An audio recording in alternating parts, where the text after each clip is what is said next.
Doctor ইউনূসের নির্বাচনের ঘোষণাকে স্বাগত জানালো যুক্তরাষ্ট্র।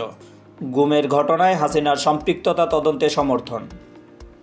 নির্বাচনের তারিখ নিয়ে প্রধান উপদেষ্টার বক্তব্য অস্পষ্ট। বিএনপি হতাশ, সংবাদ সম্মেলনে বললেন মির্জা ফখরুল ইসলাম আলমগীর।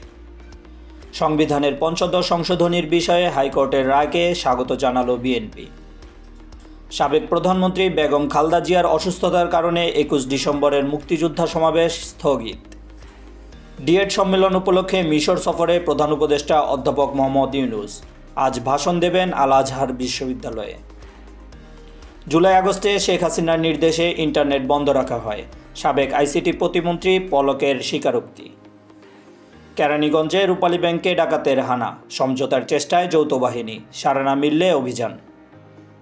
পিলখানা হত্যাকাণ্ডে হাসিনা মঈনসহ সংশ্লিষ্টদের বিচারের দাবিতে ট্রাইব্যুনালে অভিযোগ দায়ের করেছেন নিহতের স্বজনরা।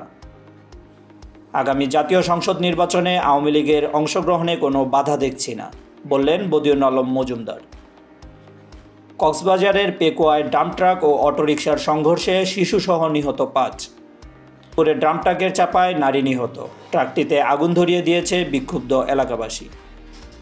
বগুড়ার সাবেক এমপি রাগিবুল হাসান রিপু গ্রেপ্তার। পাকিস্তানের ক্ষেপণাস্ত্র কর্মসূচিতে নিষেধাজ্ঞা দিল যুক্তরাষ্ট্র।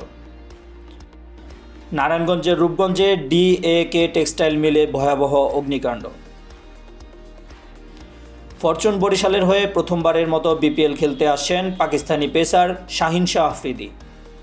অনূর্ধ্ব 19 নারী এশিয়া কাপ, ভারতের কাছে হেরে বাংলাদেশের সুপার 4 শুরু।